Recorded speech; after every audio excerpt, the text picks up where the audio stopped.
মঙ্গল।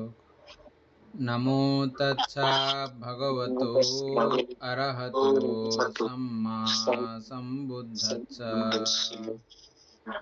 জগৎপূজ্য মহাকারণিক তথাগত সম্যক সম্বুদ্ধ শ্রীচরণে কৃতজ্ঞ প্রণাম নিবেদন করে প্রজ্ঞাপারমিতে অংশগ্রহণকারী সকল উপাসক উপাসিকাগণের নিরোগ দীর্ঘায়ু সুখী জীবন তথা জ্ঞান বিমণ্ডিত জীবন কামনায় শুরু করতে চলেছি আজকের বিভঙ্গ আলোচনা ক্লাস।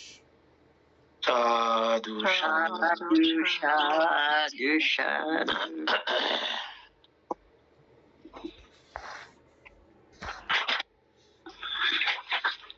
বন্দনা। মঙ্গল।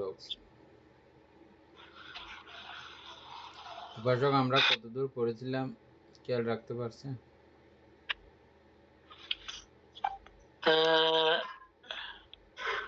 আমরা 25 নম্বর পেজের মধ্যে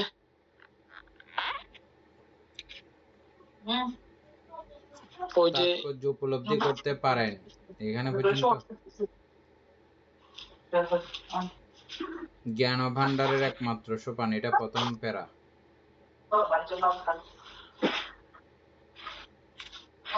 ওই যে দুই প্রতীতি দুগ্ধ প্রতীতি হয় ওইটার এটা বলতে বলছে আমি ওই দিন মনে হয় নাকি এটা কোন পৃষ্ঠের মধ্যে বলতে? এটা আমি 32 পৃষ্ঠার প্রথম থেকে দেখতেছি। একটা লেখা আছে আমার মেইন বইয়ে পড়তেছে আর কি, এটাই পতিত্ব সমুৎপাদের নিয়মের সর্বজগতে পরিবর্তন দ্বারা ওখান পর্যন্ত। হ্যাঁ হ্যাঁ ওইটাই, হ্যাঁ ঠিক আছে।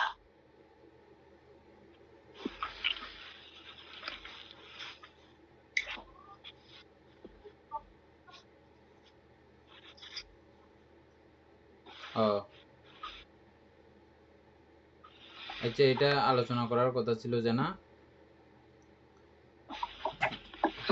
আমি বসে আলোচনা করার জন্য, কারণ এগুলো এমনি বোঝা যাচ্ছে ঠিক আছে, কিন্তু সবার বোঝানোর জন্য আর কি, সবার বোঝার জন্য বিষয়গুলো তো গুরুত্বপূর্ণ বিষয় আগেও ছিল। বুদ্ধের ধর্মদর্শনে কার্যকারণ নীতি পতিত্ব সমুৎপাদ তত্ত্বের দিক থেকে দেখলে কি মানসিক, কি দৈহিক, কি জাগতিক সব কিছুই প্রতিনিয়ত পরিবর্তন হচ্ছে একটা স্বাভাবিক নিয়মকে মেনে।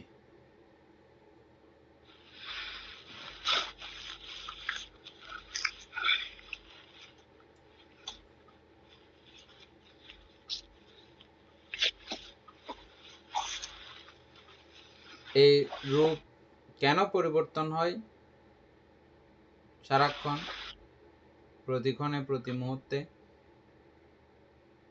তাও চারিধাতুগত কারণেই।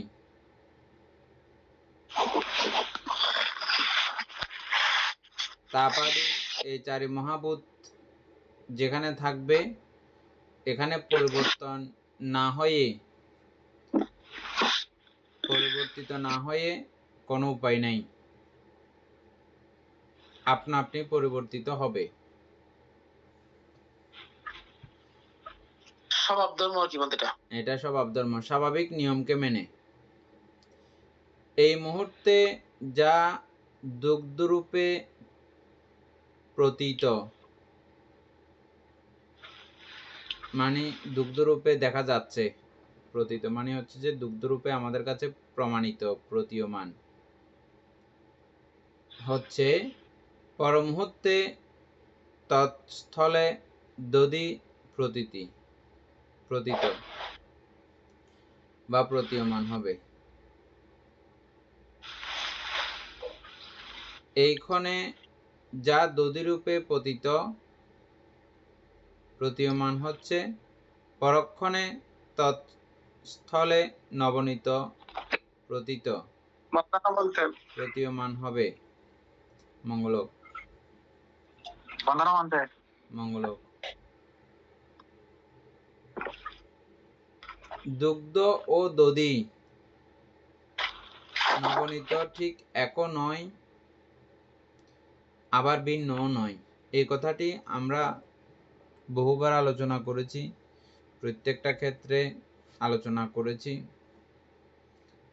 রূপের যে বিবর্তন হয়েও ওটা যদিও বা ভিন্ন হয়ে গেছে, কিন্তু এর পূর্বের অবস্থার যে কোনো সহায়তা নাই এমন বলা যাবে না। আমরা জন্মান্তর আছে, পূর্বক্ষণের অস্তিত্বকে বাদ দিলে পরক্ষণের অস্তিত্বের কোনো অস্তিত্ব নাই। পরক্ষণকে আর দেখা যাবে না পূর্বক্ষণকে বাদ দিলে। সুতরাং তাই বলে পূর্বক্ষণ পরক্ষণের অবস্থা না। যেমন দইকে আমরা আর দুধ বলতে পারতেছি না,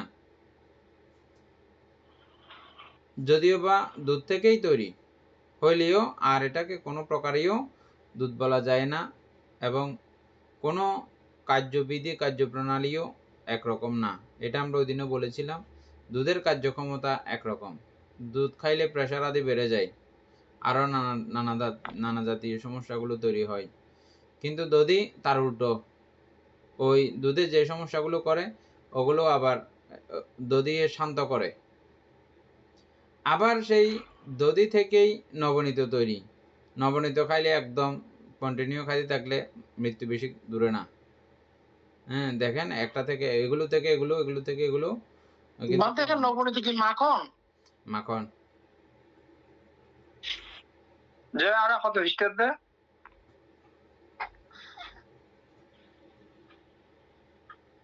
আর 32 পৃষ্ঠা।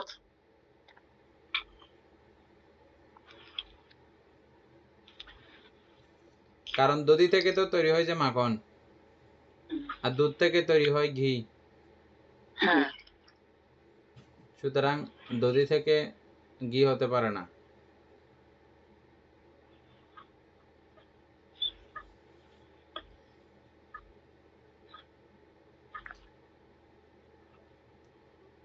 প্রত্যেকটা বিষয়ের একই জায়গা থেকে উৎপত্তি সৃষ্টি হইলেও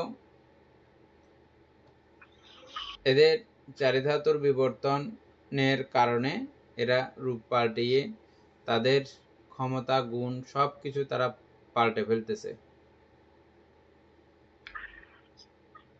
এটা জাস্ট উদাহরণ। এভাবে জাগতিক সমস্ত কিছু এভাবেই বুঝতে হবে। আমরা এই বিষয়টা জন্মান্তর আলোচনা করতে গিয়ে সেখানে আমরা উত্তম রূপে বুঝেছিলাম। একও নয়, আবার ভিন্নও নয়। আছেও, ডাইরেক্ট সরাসরি বলা যায় না। নাই, এই কথাও সরাসরি বলার কোনো উপায় নাই। আছেও বলা যাবে না, নাইও বলা যাবে না।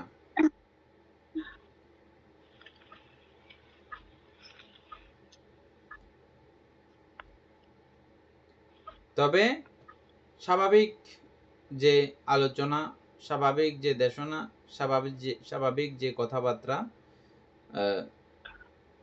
তখন আমরা আছে বলেই এটা স্বাভাবিকভাবে প্রকাশ করে দেশনা করে বলে যাই, এবং এভাবেই বলা উচিত। কারণ এটা না থাকলে এই বিশ্বাস বা এই প্রতীতি নিয়ে যদি আপনি শুরু না করেন, শুরুও করা হবে না, বলাও হবে না, কাউকে কিছু জানানোও হবে না, উচ্ছেদবাদীতে পরিণত হয়ে যাবে। সেজন্য প্রত্যেকটা শব্দ প্রয়োগ বিধি এটা ভিক্ষুদেরকে বুদ্ধ বেশি উত্তম রূপে শিখতে বলেছেন। আনন্দভান থেকে বিশেষ করে, আনন্দ দেশনা করা সুকর নহে, মানে এটা সহজ বুদ্ধ নয়, কঠিন। কারণ এই দেশনাগুলো মানুষের মনের মধ্যে আশ্চর্য রকমের একটা কাজ করে। স্বাভাবিক মানুষ, সাধারণ মানুষগুলো যতই পণ্ডিত হোক, যতই বিচক্ষণ হোক, যতই জ্ঞানী হোক না কেন, তাদের কথাগুলো মানুষের হৃদয়ে দাগ কাটে না।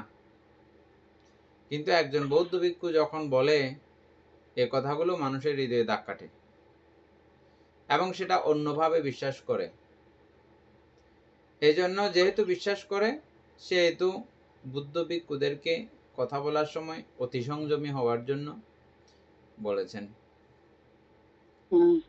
এবং যে কোনো কথাবার্তা, আচার আচরণ, দৃষ্টিভঙ্গি প্রত্যেকটা কিছুতে নজর রাখতে বলেছেন। আমরা যদিও বা বলি আমাদের 227 শীল, এগুলো জাস্ট সমস্যাকে কেন্দ্র করে, পরিস্থিতিকে কেন্দ্র করে এই 227টা উৎপন্ন হয়েছে। বুদ্ধ আজ্ঞা হিসাবে দিয়েছেন বটে, কিন্তু 227টা না, ভিক্ষুদের শীল অনন্ত অগণিত। অনন্ত অগণিত, এগুলো শীলের কোনো অভাব নাই। যেটা দৃষ্টিকটু বলে মনে হবে, নির্বাণের পরিপন্থী বলে মনে হবে, সেটা ভিক্ষুদের জন্য শীল। সেটা নীতি, সেটা আদর্শ, সেটা মেনে চলতে হয়। এগুলোর মধ্যে কোনো শীলের ধারাবাহিকতা এগুলো নাই।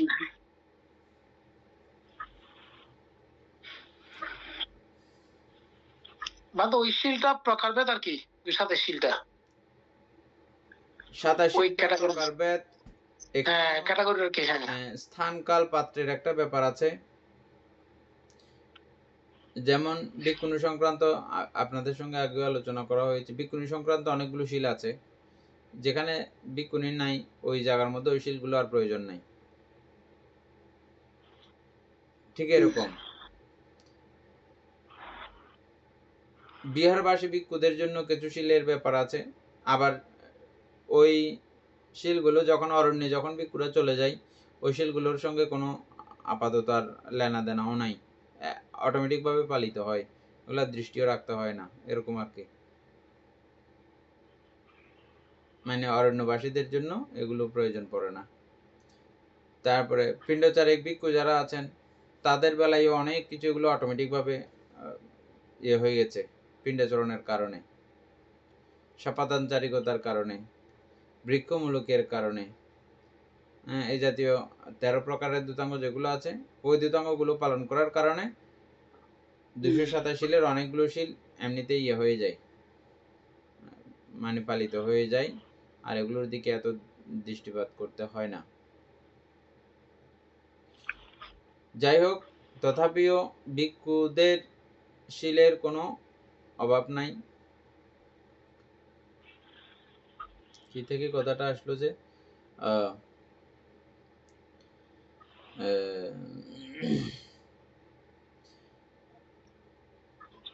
তো ইয়ে থেকে ওই বুঝাতে গিয়ে এটা কি বলে, দুগ্ধের দধি স্বভাব ধর্ম ছিল, স্বভাব ধর্ম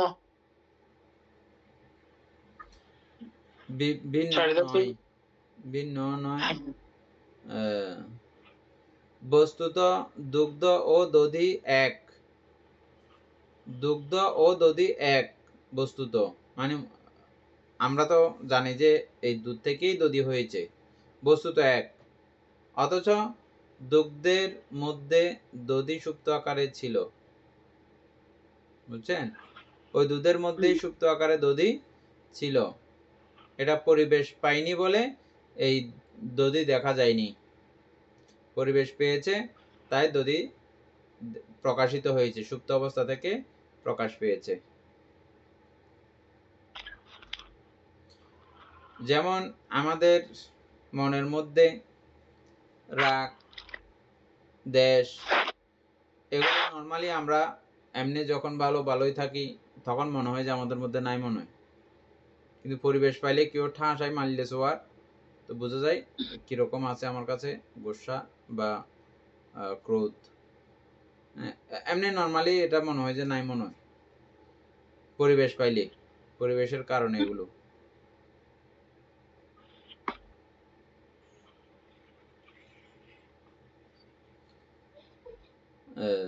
তা পরে প্রকট হয়, অথবা দুগ্ধই পরিবর্তিত হয়ে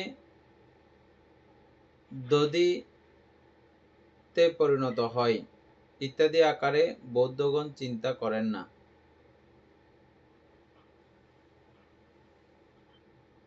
এটা কি বলা হচ্ছে যে দুগ্ধই পরিবর্তিত হয়ে দধিতে পরিণত হয় ইত্যাদি আকারে বৌদ্ধগণ চিন্তা করেন না, এই কথাটার মানে বুঝছেন?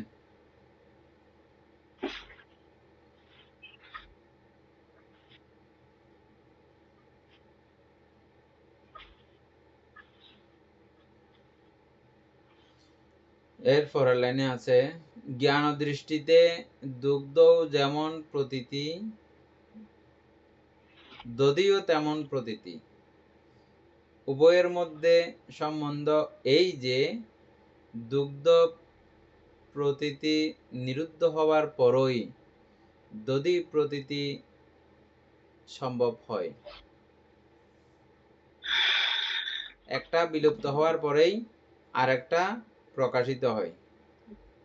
দুধ বিলুপ্ত হইলেই দধি প্রকাশিত হয়।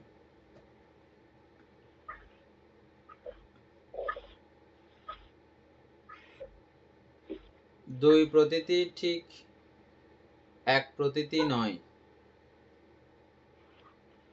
আবার দুগ্ধ প্রতীতি থেকে নিরপেক্ষ ভাবে দধি প্রতীতির সম্ভাবনাও নেই।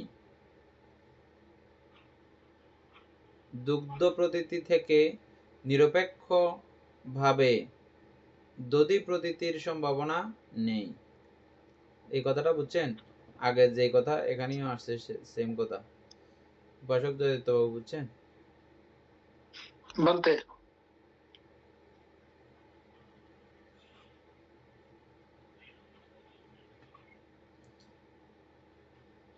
অর্থাৎ এই দুগ্ধ প্রক্রিয়া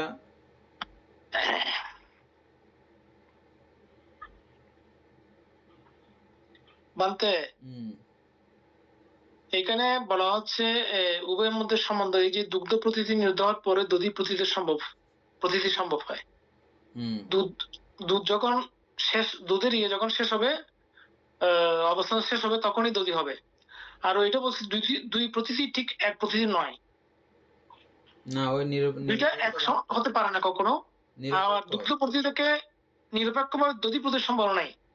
শুধু দুধটাকে এমনি কোনো কারণ ছাড়া এমনি রেখে দিলে বা রেখে দিলে হবে, ঠিক আছে, কিন্তু এর কারণে যদি আমরা না রাখি, অর্থাৎ নিরপেক্ষ বলতে এটা কারণ ছাড়া এটা দধি হবে না।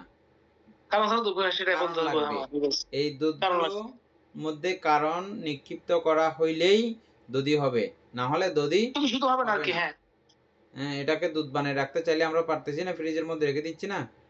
হ্যাঁ হ্যাঁ, মানে এটা উপযুক্ত পরিবেশ, ওরকম গরম লাগবে, ওরকম ঠান্ডা গরম একটা প্রক্রিয়া লাগবে, প্রক্রিয়া হইলেই হয় দই। একটা প্রক্রিয়া লাগবে মতে, একটা প্রক্রিয়া লাগবে দুধ বসাতে। এটাকে বলা হচ্ছে যে নিরপেক্ষভাবে দধি প্রতীতি সম্ভাবনা নাই। এটা মানে একটা পক্ষপাতিত্ব নিতে হবে, করতে হবে। ও যখন দধির পক্ষপাতিত্ব করবে ওই পরিবেশটা, তখন দধি হয়ে যাবে, না হলে হবে না। খুব সুন্দর হয়েছে কথাটা। অপর দিকে দধি প্রতীতিকে দুগ্ধ প্রতীতিতে পরিণত করা যায় না। একবার যদি দই হয়ে যায় এটা পুনরায় কিন্তু আর ইয়ে করা যাবে না, দুধ বানানো যাবে না আর। যা নিরুদ্ধ বা অতীত হইয়াছে তাকে ফিরিয়ে আনা যায় না। আমাদের একটা দিন যে একটা মুহূর্ত যে চলে যাচ্ছে, এটাকে আর পুনরায় ফেরত কেউ আনতে পারবেন অসম্ভব। মূলত আমি এই বিষয়টাকে ভালো করে আমাদের সবার ক্লিয়ার হওয়ার জন্য এইটা নিয়ে আলোচনা করতে বসলাম। বলতে আমাদের প্রতি সেকেন্ড পার হচ্ছে, ওই সেকেন্ডটাকে আমরা ফ্রি আনতে পারবো না, ওইটাই অসম্ভব ব্যাপার। এটা ভাবলে এটাকে বুদ্ধ এমন মানে এত বেশি গুরুত্ব দিয়েছেন। আমাদের বিশেষ বিশেষ কয়েকটা সূত্র আছে, সূত্রপিটক পড়লে আমরা এগুলো পাবো। এত বেশি গুরুত্ব দিয়েছেন ভিক্ষুগণ। একটি ধর্ম আছে যেটা ভাবলে, ভাবিত করলে, বহুলীকৃত করলে। নির্বাণ অতি সন্নিকট, নিবৃত্তি অতি সন্নিকট, এবং পুরো জ্ঞান আলোক উদ্ভাসিত হয়ে থাকা যায়।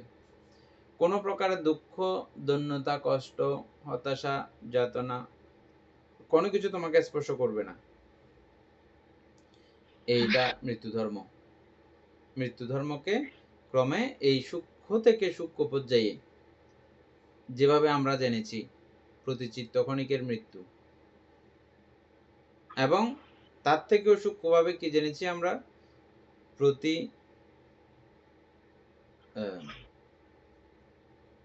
বিধিচিত্তক্ষণের মৃত্যু।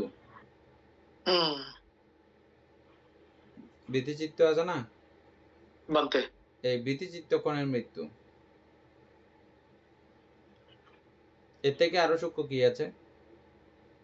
বিধিচিত্ত থেকে সূক্ষ্ম চিত্তের মধ্যে মতো এটাই তো আছে, আর কিছু নাই। মানে আমরা ওই যে কি জানি কি জানি 7টা আছে যে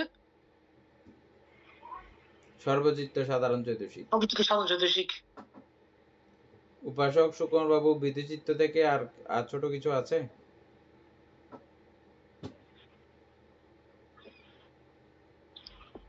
মানে বিধিচিত্ত করতে যেতে হলে তো সপ্তচিত্ত সাতাশ লাগবে লাগবে। ওটা কি আর ছোট নাই, ওইটার থেকে আর ছোট নাই তো বানতে। বিধিচিত্ত থেকে আর ছোট নাই না, বিধিচিত্ত ছোট না, বানতে সপ্তচিত্ত সাধারণ চৈতসিক ছোট নাকি নয়? বিধিটা আসতে বলতে বানতে এই সপ্ত 7টা চিত্তের এগুলো লাগবে না, এটা তো আসবে না। না এটা ঠিক আছে, এটার থেকে তো আর ছোট নাই। আচ্ছা আমি বলছি, কোন সময় তো আর এইভাবে আলাপ হয় না বানতে। চিত্তের মধ্যে তো যে চিত্তগুলো খুব সূক্ষ্মভাবে মনে রাখবেন, এবং মনে রাখা দরকারও। এবং এটা না বুঝলে প্রকৃতভাবে এই গ্রন্থ তথা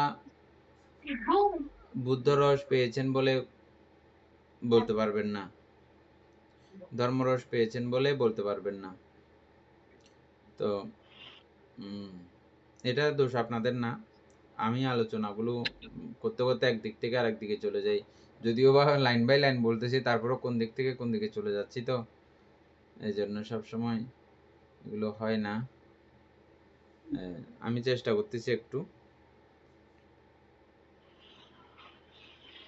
এই বিধিচিত্ত ও আরো শত হাজার লক্ষ কোটি ভাগে বিভক্ত করা যায়। যেমনটা রূপকলাপকে আরো আমরা মানসিকভাবে মন দ্বারা আমরা আরো বিভক্ত করতে পারি তো। এক অতি সূক্ষ্ম রূপকলাপ, এটাকে নর্মালি কোনো কিছু এরকম জিনিস নাই যে এটাকে আর কাটা যায়, এরকম কোনো ব্যাপার নাই। কাটলে আমরা এভাবে বলতেছি যে, ঠিক বুঝছেন? ওই বিধিচিত্তগুলোও এরকম আরো হাজার লাখো অবস্থার সমন্বিত অবস্থা। এটাকে যদি আপনি জুম করেন তখন এই খণ্ডিত অংশগুলো দেখা যাবে ওই বিধিচিত্তের মধ্যেও, সেখানেও খণ্ডিত অবস্থা। আমরা কি বলবো, এটাও মানে একটা প্রবাহ। আমরা যেটা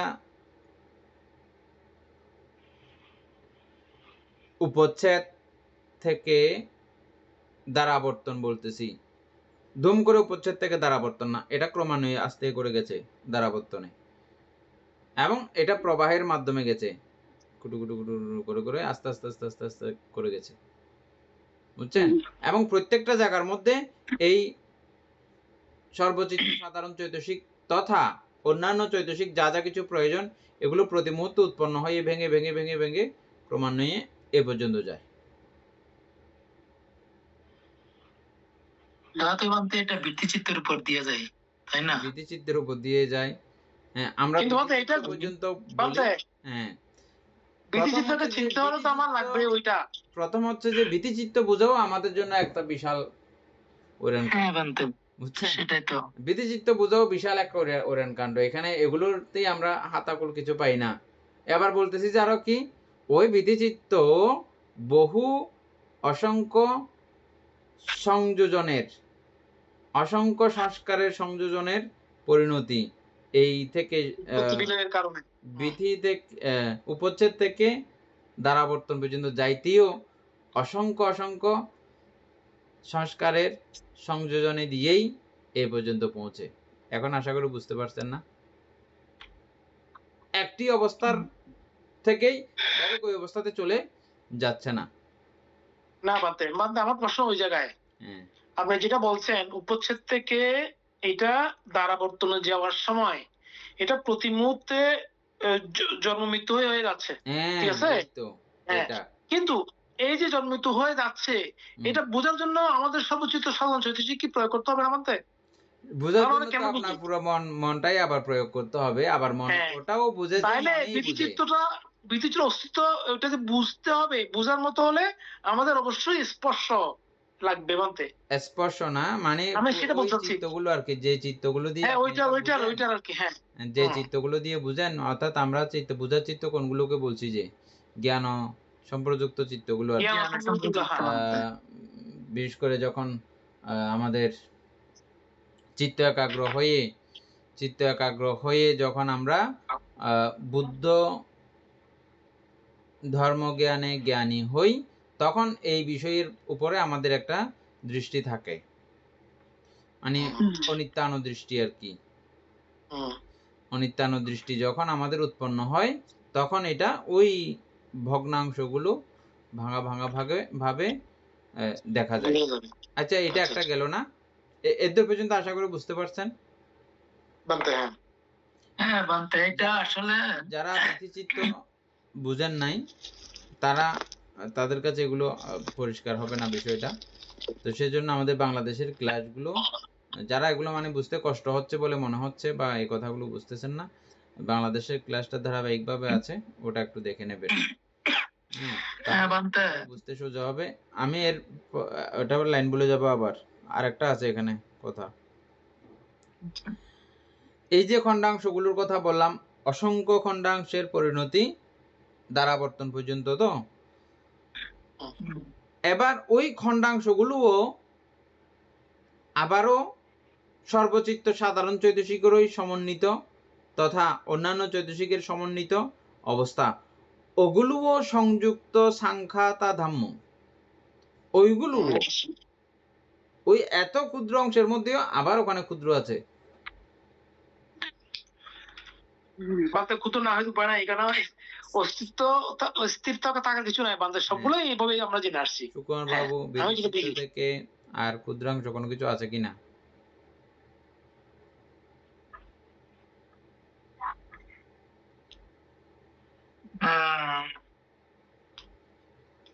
ঠিক আছে, কিন্তু এগুলো তো বানতে বুঝতে হলে আসলে বৃত্তিচিত্ত তো বাক আছে আছে আছে আছে আছে যে বানতে আমি একটা কথা বলতে চাচ্ছি। হ্যাঁ, এটা আসলে ওই যে আমরা যে পড়ছিলাম বৃত্তিচিত্ত আর কি, মানে চিত্তবৃত্তির আমাদের শিক্ষকগণের মানে চিত্তবৃত্তি আছে, তারপরে এক অর্থাৎ শ্রোতাপত্তি থেকে অরহতের পর্যন্ত আলাদা আলাদা বৃত্তিচিত্ত আছে আর কি, চিত্তবৃত্তি আছে আর কি। তৈলে মানে সেজন্য মানে ওই দিক থেকে মানে যখন চিন্তা করছি, হ্যাঁ, এই বৃত্তিচিত্ত থেকে মানে আর কি ছোট হতে পারে সেটাই আর কি। দাদা তো মানে এক কথাই তো বলে দিয়েছিল মানুষ। আপনি এটা বলাতে আরেকটা বলতেছি। হ্যাঁ, তার মানে ক্রমান্বয়ে যত উচ্চ পর্যায়ে যাবে, শ্রোতাপত্তি হইতে মার্গ হইতে ফল, সক্রিয়তাগামী মার্গ হইতে ফল, এভাবে যত যাবে তত মানে আমাদের ওই বিধি চিত্তগুলো কি হবে, যে ডেভেলপ হবে আর কি, ডেভেলপ হবে, মানে পরিষ্কার হবে, পরিষ্কার হবে, ক্লিয়ার হবে আর কি। হ্যাঁ, এবং সেখানে খণ্ডাংশ ক্ষুদ্রাংশগুলো কমে যাবে, যে না? হ্যাঁ, বোঝা যাবে বলতে, এগুলো বোঝা যাবে, ওগুলো বুঝে যাবে আর কি, দেখবে আর কি। হ্যাঁ, বুঝে যাবে যে কমে যাবে না, এগুলো তাহলেই থাকবে, এগুলো থাকবে, দেখবে আর কি। তবে ওই ভাগ আছে বানতে, তাদের কতটা চিত্তবান উৎপন্ন হবে, মানে সেগুলো কিন্তু ভাগ আছে, মানে তার গুণের কয়টা কিরকম ভীতিচিত্ত উৎপন্ন হবে, তারপর শ্রোতাপত্তির মানে কোন কয়ত প্রকার ভীতিচিত্ত উৎপন্ন হবে, সেগুলো কিন্তু মানে ক্রমান্বয়ে ভাগ আছে বানতে আর কি। আমরা একটা বিষয় জানছিলাম যে এখানে কত দ্রুত কত অসংখ্য সংস্কারের পরিণতি একটা চিত্ত, সংযোজনী একটা চিত্ত, এটা হিসাব করার মতো উপায় ধর্মরাজ বুদ্ধও সরাসরি এরকম কোনো উপমা দিতে পারেন নাই বা দেন নাই, এমন কথা আমরা পড়ছিলাম, মনে আছে? উদাহরণ দিছিল আর কি, এমনি চৈতসিক 52 প্রকার, 52 প্রকারের কার্যপ্রণালীতেই যাবতীয় সবকিছু চলে, কিন্তু এই 52 প্রকার বিষয় দিয়ে অনন্ত প্রকারের কার্য ঘটনা ঘটে যায়। এই অনন্ত প্রকারের কার্য ঘটনা মাধ্যমে আমাদের এই পুরো প্রক্রিয়াটা, পুরো সিস্টেমটা এভাবে ক্রমান্বয়ে চলতে থাকে। আচ্ছা, এই ক্ষুদ্রাংশগুলো কেন বললাম? এটা একেবারে সূক্ষ্ম থেকে একদম অতি সূক্ষ্ম। আচ্ছা, এ পর্যন্ত আমি যেদূর পর্যন্ত বুঝছি, এই লেভেল পর্যন্ত বুঝছেন তো? মানতে চেষ্টা করতেছি, না হলে এটা টেনে টেনে আরো কয়েকবার দেখবেন। এরপরে আরেকটা বলতেছি, আরেক ধাপ। সর্বচিত্ত সাধারণ চৈতসিক বলছি না এখন? ও, তার মানে একটা এখন আসছে। সর্বচিত্ত সাধারণ চৈতসিক গুলোকে আমি আলাদা করতে পারতেছি। কোনটা? যে কোনো একটাকে মনে করেন আপনি নিলেন, নেওয়ার পরে এবার ওকে জিজ্ঞেস করলেন, ও বলে যে আমি তো ওই আরো 6 আছে যে, ওদের সমন্বয়ে আমি বেদনা বলে প্রকাশ হতে পারি। ওদেরকে জিজ্ঞেস করলে ওরাই বলে দেবে, মানে ওরা তো অচল বিষয়, ওরা কি বলতে পারে? এটা আপনার মনই আবার ওই জ্ঞান সমৃদ্ধ মনই এটা বুঝতে পারে আর কি। মানে আমি বারবার কথাগুলো এরকম বললে অনেকে মনে করে এগুলো কথা বলে বোধহয়, এই সংস্কার, এই বেদনাগুলো বোধহয় কথা বলে বোধহয়, বানতে এমন ভাবে মানে বলতেছে, এরকমও অনেকের মনে ধারণা হতে পারে। এটা জাস্ট উদাহরণ, উপমা। আশা করি বুঝতে পারবেন, দীর্ঘদিন যেহেতু আমরা একই সঙ্গে ক্লাস করতেছি, কোন কথা কোনভাবে কি কারণে হচ্ছে বুঝতে পারবেন। তো যাই হোক, আবার এই লাস্ট পর্যায়ে ওদেরকে যখন আলাদা আলাদা করে যখন ভেঙে ভেঙে জিজ্ঞেস করবেন, ও বলবে যে এরকম, ও বলবে যে এরকম, ও বলবে যে এরকম, সবাই একই কথা বলতেছে। তার মানে বেদনাও ওই 7 বেদনা, মানে এখানে 7টা আছে, সর্বচিত্ত সাধারণ চৈতসিক 7টা আছে, 7টাকে আবার আমি আলাদা আলাদা করে 7 ভাগে 7 দিকে রাখলাম, রেখে আলাদা আলাদা করে জিজ্ঞেস করলাম, বেদনা তুমি কি পার্সোনালি একজন? ও বলবে একটা কথা আছে বন্ধু এখানে, হ্যাঁ, আপনি কি আসলে আলাদা করে রাখতে পারবেন? না, আলাদা করে রাখা যাবে না। হ্যাঁ, সেটাই, আলাদা করে রাখা যাবে ঠিক না, আছে, আমি রাখলাম আর কি। আচ্ছা, ঠিক আছে, মন দিয়ে রাখলাম আর কি। রাখা যাবে না যে এটা এখনই প্রমাণ হচ্ছে, দেখেন। তখন বেদনাকে যখন আপনি জিজ্ঞেস করবেন, বেদনা বলবে যে না, দেখো আমার সঙ্গে আরো 6 জন আছে এখানে, না হলে আমি নাই। ও নিজে নিজে তখনই প্রমাণ করে দেবে যে মানে আমাকে যতই আলাদা করো না কেন, আমরা আলাদা হতে পারি না। যেমন 4 মহাভূতকে আপনি যতই আলাদা করেন না কেন, অষ্টকলাপকে যেমন আলাদা করা যায় না, ঠিক এরকম আপনি এখান থেকে এদেরকে যতই পাঠ, যতই খণ্ড বিখণ্ড করেন না কেন, ওরা তারপরে বলবে যে আমার সঙ্গে আমাকে যদি বেদনা বলতেই হয়, আরো এই 6 জনও এখানে আছে, দেখো, বুঝছেন? তাহলে এইভাবে পাঠ করতে করতে করতে করতে এই ক্ষুদ্র থেকে অতি ক্ষুদ্র অংশগুলো আপনারা পাবেন। পাওয়ার পরে তখন এই অনাত্মা জ্ঞান উৎপন্ন হয়ে যায়। হয়েছে কি? বুঝেছেন কি অনাত্মা জ্ঞান? আমরা যাদেরকে কেন্দ্র করে আমাদের এই মন মানসিকতা চিন্তা চেতনা সবগুলো এই অবস্থারই ফলশ্রুতি। এগুলো সব যা কথা বলতেছি, খাচ্ছি দাচ্ছি ঘুরছি সারাদিন যা যা কিছু করছি, এগুলো সবগুলো ওই সর্বচিত্ত সাধারণ চৈতসিক তথা 52 প্রকার চৈতসিকেরই ফলশ্রুতি। তো এদেরকে আলাদা আলাদা পাট পাট করে জিজ্ঞেস করলে তখন এরা প্রত্যেকেই যার যার অস্তিত্ব ছেড়ে দেয়। তাহলে ওরাই ওদের অস্তিত্ব ছেড়ে দিয়েছে, ওদেরকে কেন্দ্র করে আমি আবার কিভাবে বলতে পারি এখানে মাতব্বরি করতে পারি, হ্যাঁ, নানা ধরনের নানা কিছু করতে পারি।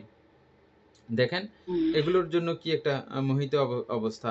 আমাকে ওখানে গুরুত্ব দেওয়ার কথা ছিল, আমাকে গুরুত্ব দেয়নি বলে একদম মন খারাপ করে ফেললাম। না না আমি আর ওখানে যাব না। হ্যাঁ, এটা কিন্তু আপনাকে পেয়ে গেছে কে? কে?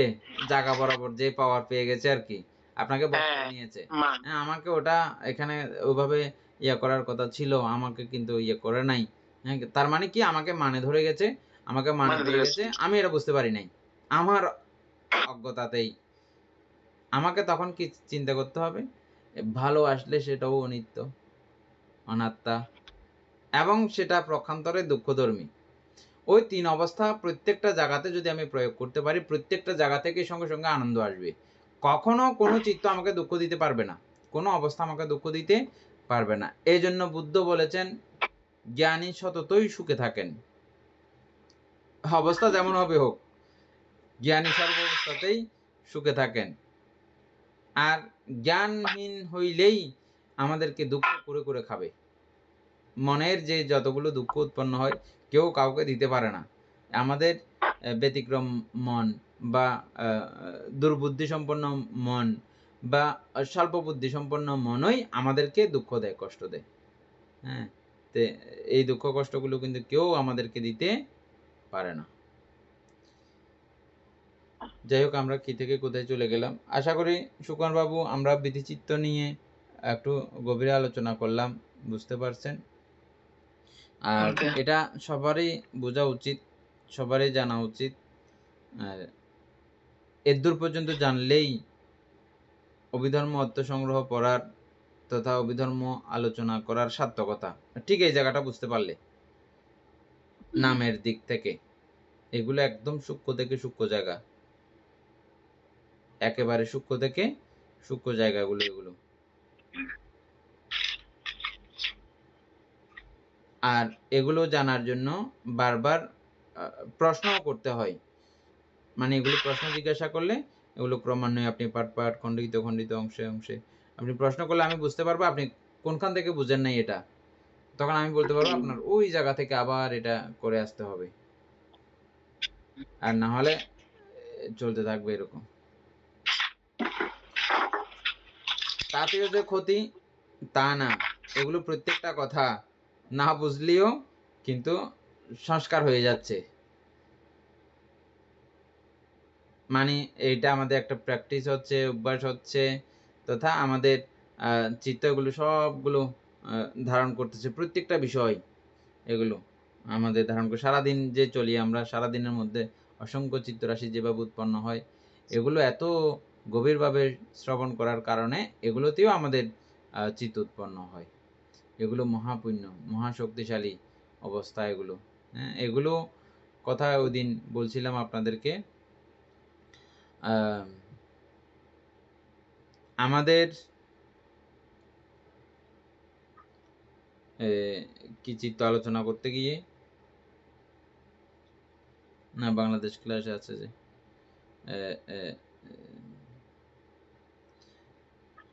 4 প্রকার চিত্তকে কেন্দ্র করেই তো আমাদের চ্যুতিচিত্ত সংগঠিত, চ্যুতি কার্য সংগঠিত হয় না। প্রথম হচ্ছে যে আনান্তরিক কর্ম থাকলে, তারপরে দ্বিতীয় নম্বরে হচ্ছে যে মৃত্যু আসন্ন চিত্ত, তারপরে তৃতীয় নাম্বার হচ্ছে যে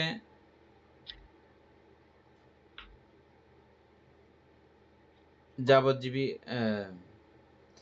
যাবজ্জীবীকালিক কর্মগুলো, মানে আমি সারা জীবন কিভাবে কর্ম সম্পাদন করেছি এই জাতীয় কর্মকে কেন্দ্র করে।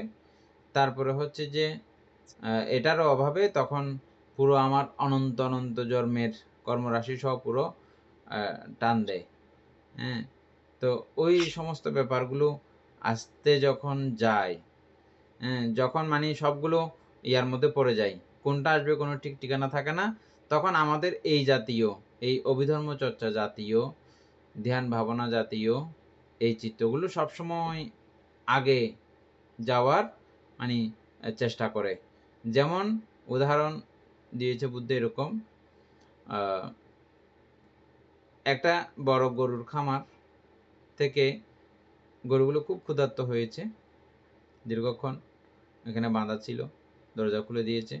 দরজা খুলে দিলে কোনগুলো বাইর হবে? গরু যেগুলো খুব শক্তিশালী, ক্ষুধা কিন্তু সবাই লাগছে, যেগুলো সবচেয়ে শক্তিশালী এগুলো যেমন সবাইকে ইয়া করে তাড়াতাড়ি ওরা বের হয়ে যায়, এবং ওরা যদি আসতে থাকে অন্যান্য গরুগুলো এমনিতেই সাইড হয়ে যায়।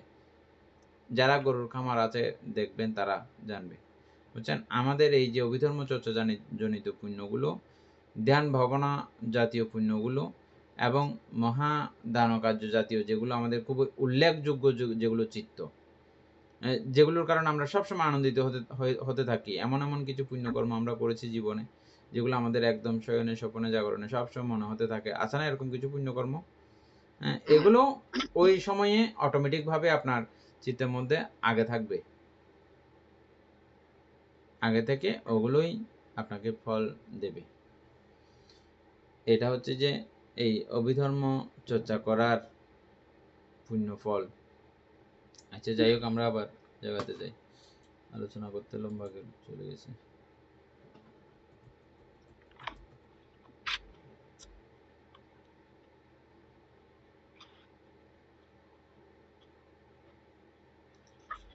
এরপরে কি ছিল উপাসক?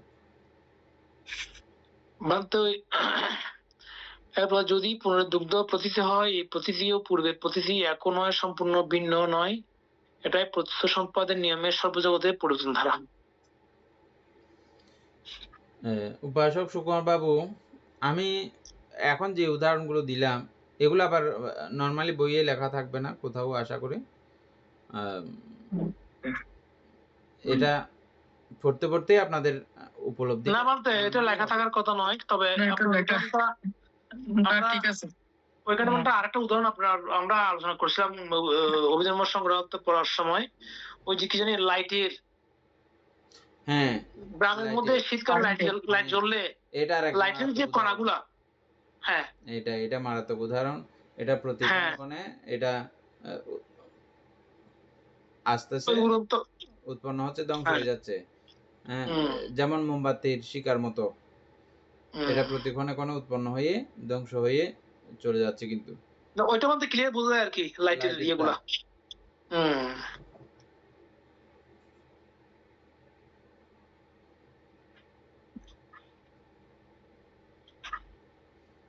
হ্যাঁ, তারপরে সুকুমার ফরো নাকি? না, তা না, ফরো না, ব্যস্ত।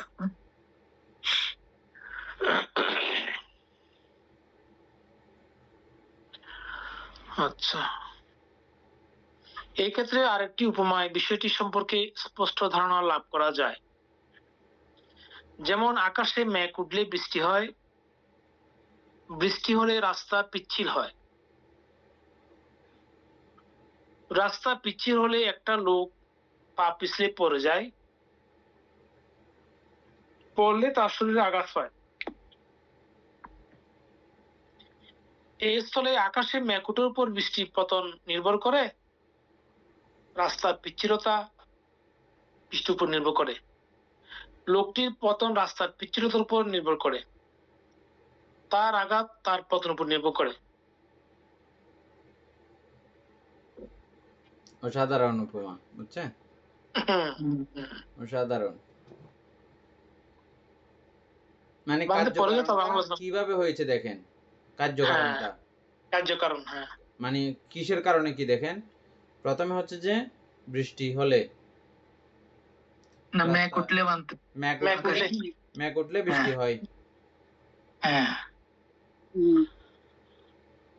বৃষ্টি হলে রাস্তা পিচ্ছিল হয়। হুম রাস্তা পিচ্ছিল হলে একটা লোক পা পিছলে পড়ে যায়,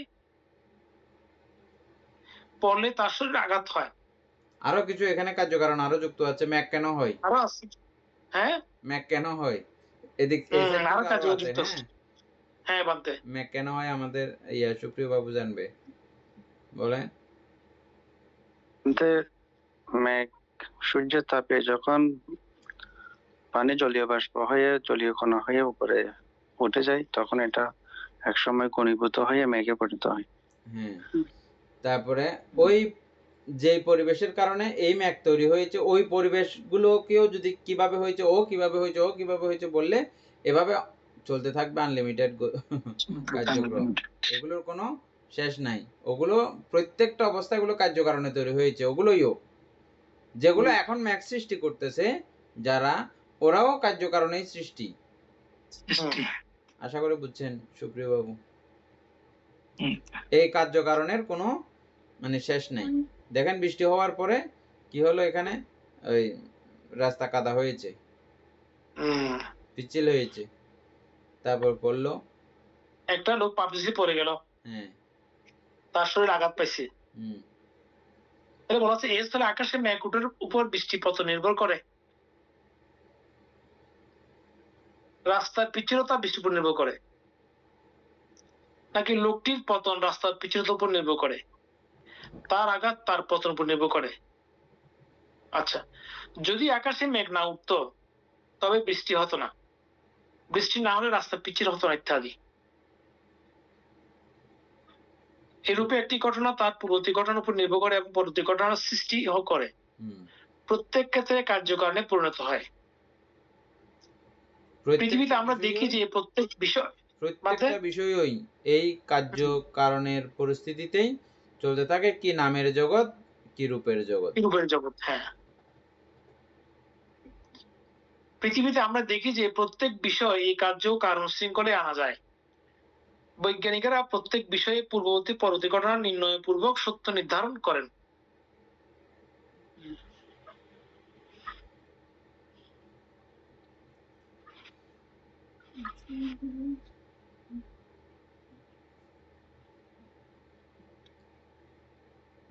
বুদ্ধ এই কার্যকার নীতি বা প্রতীত্ব সম্পাদ তত্ত্ব দ্বারা জীবন রহস্য ও জগৎ রহস্য উদ্ঘাটন করেছেন।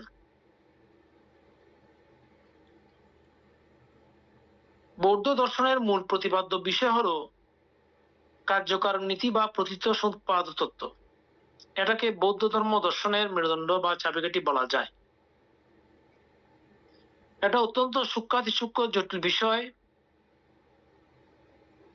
আধ্যাত্মিক ধ্যান সাধনা দ্বারা তা আয়ত্ত করা অসম্ভব নয়।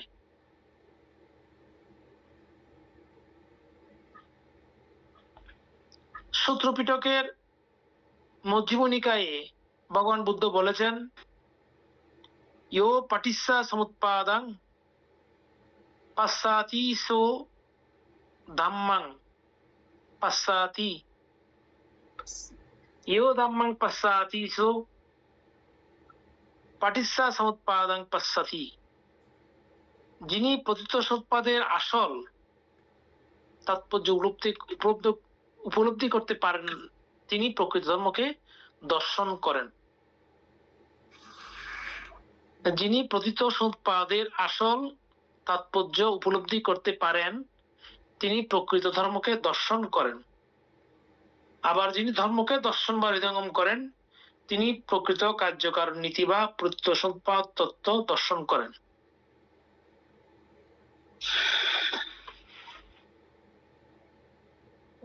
প্রতীত সম্পাদ ও ধর্মে কোনো প্রভেদ নেই। দুঃখের উৎপত্তি নিরোধ প্রদর্শনই এই নীতির বৈশিষ্ট্য। এটি বৌদ্ধ জ্ঞান ভাণ্ডারের একমাত্র সোপান।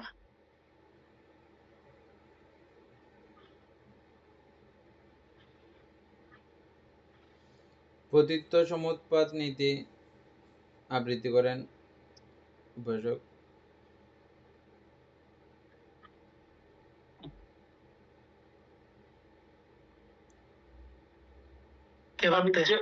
দাদা করো।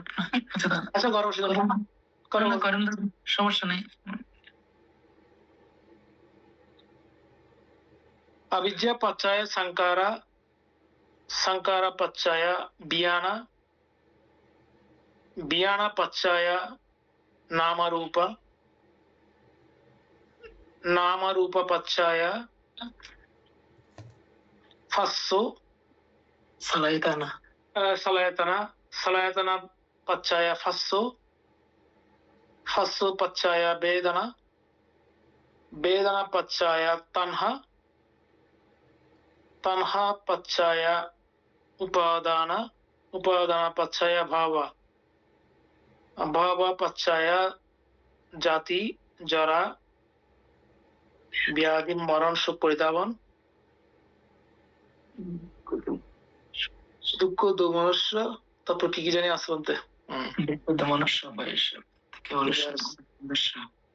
সমাধি হতি। লাস্টের গুলো সবার বোঝার বিষয় না। জন্ম, জরা, ব্যাধি, মৃত্যু, অপ্রিয় সংযোগ, প্রিয় বিয়োগ, স্ফীত বস্তুর অলাপ, জনিত দুঃখ, এগুলো আমাদের সকলের পরিচিত সংক্ষেপ পঞ্চমস্কন্ধ দুঃখ, এবং মানে আমার আমরা অন্তর সবাই মানতে বাধ্য। এগুলোর পেছনে, এগুলো হওয়ার জন্য কি কারণ? জাতি, জন্ম। আমার জন্ম না হলে এগুলো আমার কাছে আসতো নাকি? না বানতে কোনোদিন অসম্ভব এটা। তাহলে জন্ম কেন হলো? অবিদ্যার কারণে। এখানে বাইসিরিয়ালে কি আছে? প্রথমে অবিদ্যা আছে না, জন্ম হচ্ছে যে জন্মের কারণ উপাদান ভব, ভব ভব। ভব ভব। এই ভব না থাকলে জাতি হবে না। হ্যাঁ, তাইলে ওই ভব কেন হলো? ভব কি? উপাদান। উপাসক সুকুমার বাবু, ভব কি?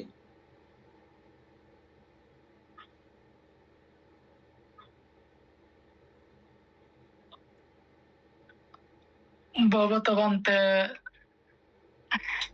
কি বলতাম, যখন তবন্তে উপাদান পৌঁছাই, উপাদানের মানেতে পৌঁছানোর পরে তোমার যে ভবতে ভব হয় আর কি। এই ভব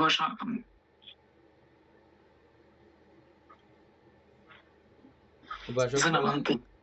আমি বাইরে তো সেই জন্য আর কি একটু বলতে ভব বলতে আমরা কি জানি? ভব বলতে আমরা কোন একটা জন্মগ্রহণ করতেই হয় বাধ্যতামূলক জন্ম। তো ওইটা জন্মের ঠিক আগ মুহূর্তের বিষয়। এটা উপাদান হওয়ার পরে ভব হতেই হবে, যে কোনো এক ভবে।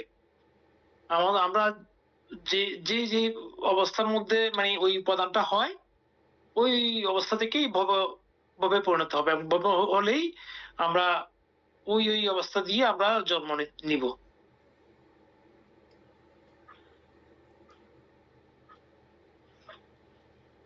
এখানে বলতে আমরা এই ভব বলতে এখানে কি বলে কাম, এটা কি জানি ভুলে গেলাম। তিনটা আসলে ভব মানতে হয় নাকি? উৎপত্তি ভব, উৎপত্তি ভব, তারপরে আরো কি কি আছে জানি? কর্ম ভব। দুইটা ভব আছে, যে দুইটা মানে আমি বাইরে তো, আমি রোড উৎপত্তি ভব, কর্ম ভব, কর্ম ভব। গাড়ি পিক আপ পেয়েছি সেজন্য। তারপরে সেই সাইড আলাদা,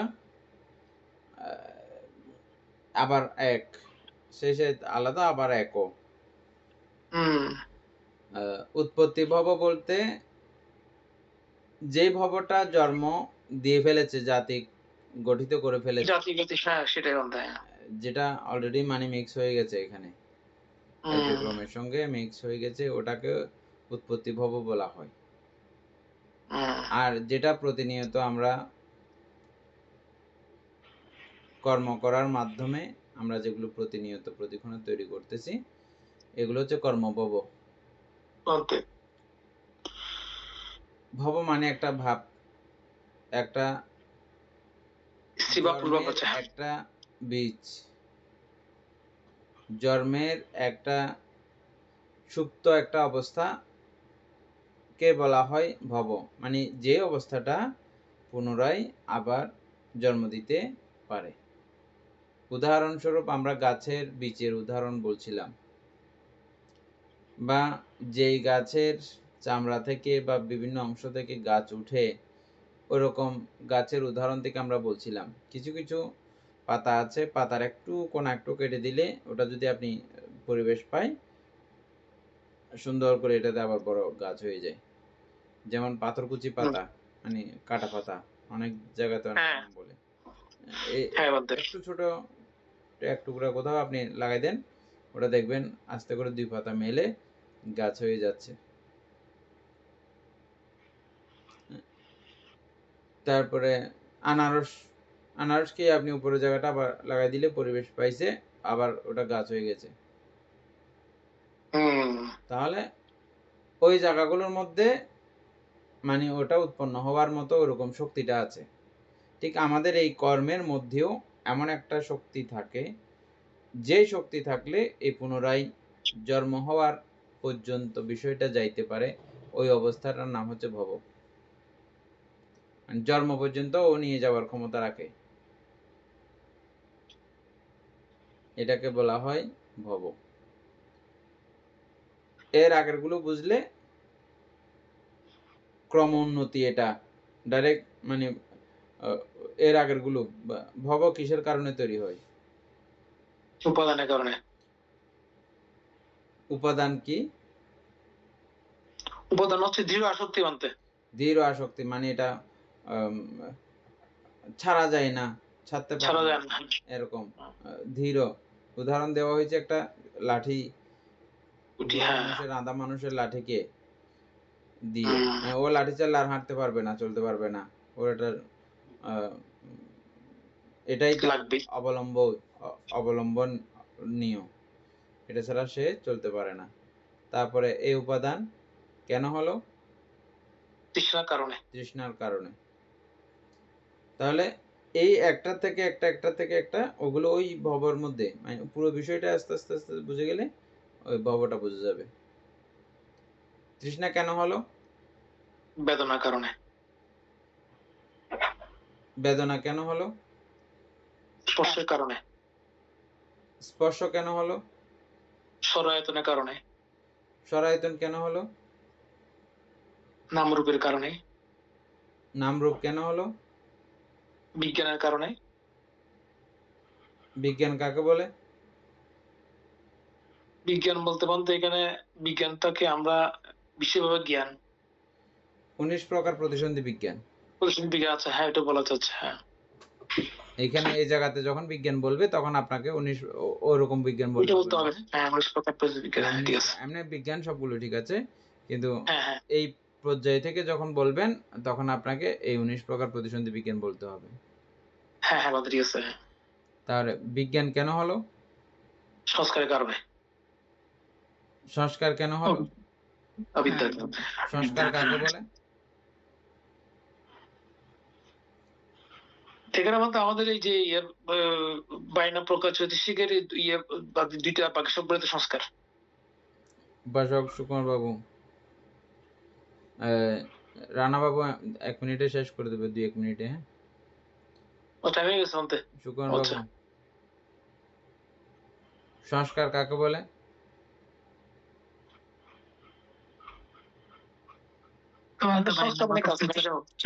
সংস্কার হ্যাঁ সমস্ত বাইন্য প্রকার চৈতসিক তো বানতে 2 প্রকার বাদ দিলে দাদা বলছি তার কি, এগুলো তো 50 প্রকার। এই জায়গাতে এটা বললে হবে না, করে নেবেন বারবার। হ্যাঁ ঠিক করে নেবেন। আমরা যে চিত্তগুলো